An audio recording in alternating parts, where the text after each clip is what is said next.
Pak Uji? Gimana Pak Uji? Berenam dik. Ya.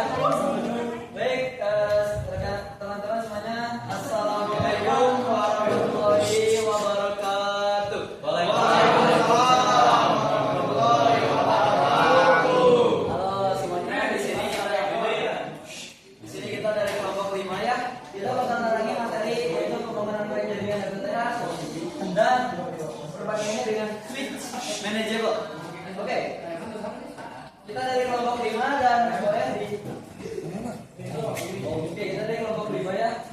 Dan di sini kita beranggotakan ada 7 orang, tapi kebetulan hari ini Joshua sedang sakit. Mohon doanya untuk Joshua ya. Amin amin amin. Di sini ada saya sendiri, Bendes Firdaus. Saya nama Saya David. Saya dan yang di sana di belakang yang sedang video namanya Nabila Rama.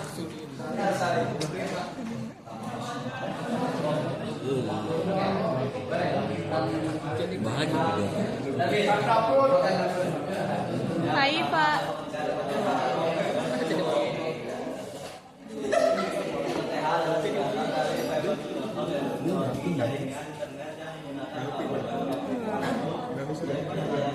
Oh ini. Mas. Sisa merah.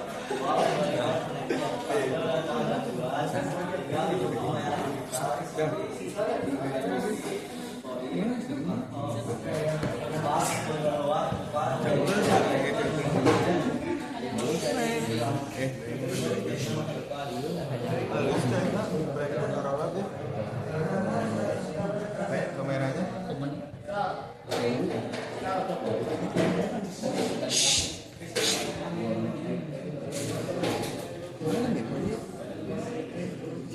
Pengertian switch manageable. Mas, switch manageable atau managed switch adalah perangkat jaringan yang berfungsi untuk beberapa perangkat dalam satu jaringan lokal atau LAN dengan fitur kontrol dan pengaturan yang bisa dikonfigurasi. Fungsi utamanya yaitu mengatur atau membagi jaringan ke dalam beberapa virtual LAN, lalu memonitoring lalu lintas data jaringan. Yang ketiga, prioritas data atau QoS untuk aplikasi tertentu, misalnya video call yang lebih lancar. Yang keempat, ada mendeteksi dan isolasi gangguan jaringan serta meningkatkan keamanan jaringan. Oke, sebelum kita lanjut, di sini teman-teman udah ada yang tahu belum sebenarnya FTTH biasa digunain di apa aja? Jaringan. Jaringan antar rumah, bener kan? Harus praktek. Jaringan umum. Oh, das kan tawaka. Biasanya digunakan untuk menyediakan koneksi kecepatan tinggi, rumah tangga, kompleks, apartemen, dan bisnis. Dan bisnis itu ini ya, buat perusahaan-perusahaan.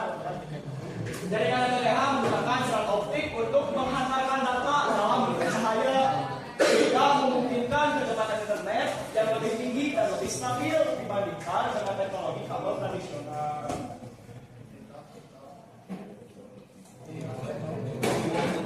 Next, ada penerapan switch manageable di era modern. Jadi penerapannya itu yang pertama ada di perusahaan dan kantor besar untuk mengelola lintas jaringan antara departemen, misalnya ada keuangan, IT secara terpisah dan aman, jadi nggak bertabrakan. Kedua, ada pusat dan data center diperlukan untuk manajemen lintas data yang tinggi, redundansi dan konfigurasi keamanan yang detail supaya tidak terkena hack sekolah, kampus, dan universitas. Agar administrator bisa melakukan jaringan berdasarkan ruang, web, fakultas dengan virtualan, serta memantau lintas data. Udah biasa nyupiran juga. Abang seputar kan ya. Sopir. Weber Sudoho. Nah, yang pertama yaitu kecepatannya lebih tinggi.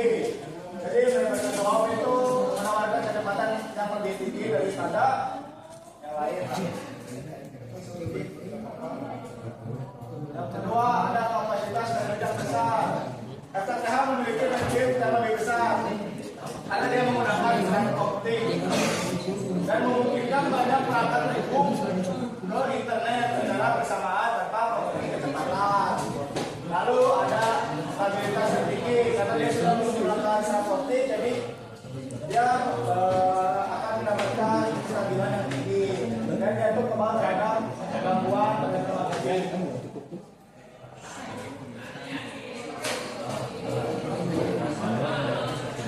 Lalu ada keamanan data. Kalau data juga tidak mengatakan ini, tidak lebih aman dari risiko konsumsi dan percikan api. Dan itu sinyal cahaya yang dapat disadap. Jadi aman. Yang kedua, transmisinya jauh. Jadi karena dia menggunakan start optik yang dapat menempuh jarak jauh, jadi dapat menggunakan jarak jauh.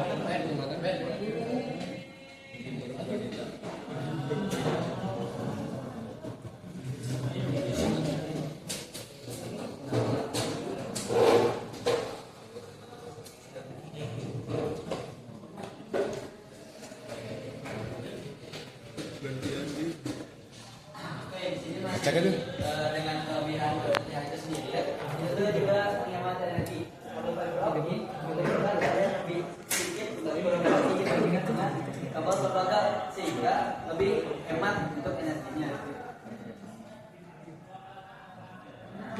Ini juga ada kekurangan yang bakal dibaca sama kelebihan.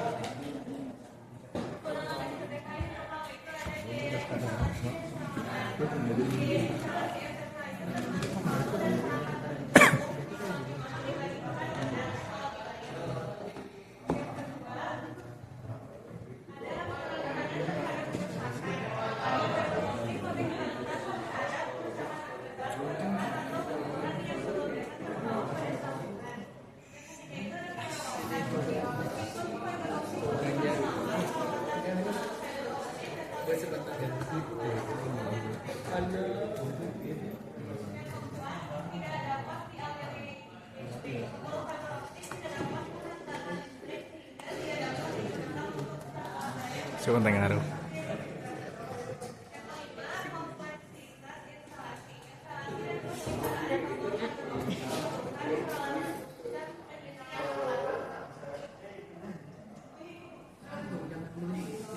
Kelebihan dari yang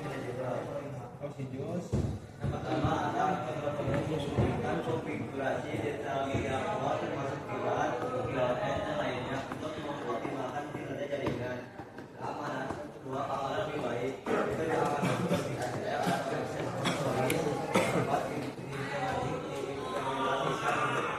membatasi akses dan meningkatkan keamanan jaringan. Jika ada pemantauan jaringan, pengenalan jaringan menggunakan data, identifikasi masalah, dan troubleshooting yang lebih efektif. 5 ada skalabilitas dapat digunakan untuk jaringan yang lebih besar dan kompleks serta mudah disesuaikan dengan jaringan. Terus ada ketambahan yaitu banyak seperti drawing code untuk analisis stabilitas dan aggregation meningkatkan memori.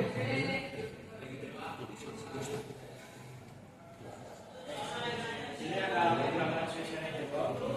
Yang pertama itu harganya mahal ya.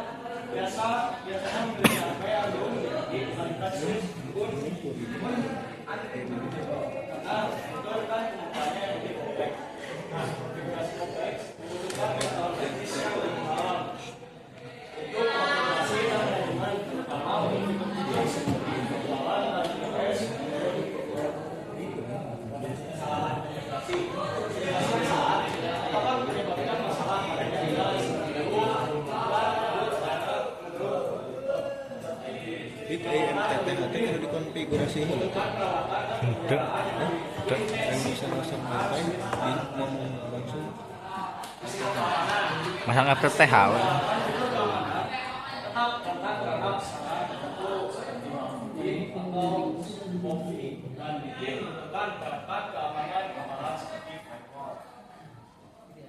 Oke, lanjut di sini ada perbandingan harga dan penggunaannya ya. Harga sistem jebak bervariasi mulai dari 300.000 sampai jutaan rupiah ya, tergantung core, fitur, dan merek harga yang terjangkau. cocok untuk keperluan LAN. Nah, bisa juga ada FTTH memiliki biaya lebih tinggi karena instalasi dan layanan internet dari SPN. Biaya perangkat FTTH seperti ONT, Deezer, ALT bisa mulai dari harga 500.000 sampai jutaan ya teman-teman, tergantung perangkat dan infrastrukturnya. Kesimpulannya, biaya switchable lebih murah mulai dari biaya perangkat, instalasi, dan operasional. Lalu ada perbandingan fiber to the home dan switch manageable. Oke, switch manageable digunakan untuk mengelola jaringan internal dengan fitur seperti VLAN, QoS, monitoring, dan keamanan. FTTH memiliki sedangkan FTTH itu sendiri adalah jaringan yang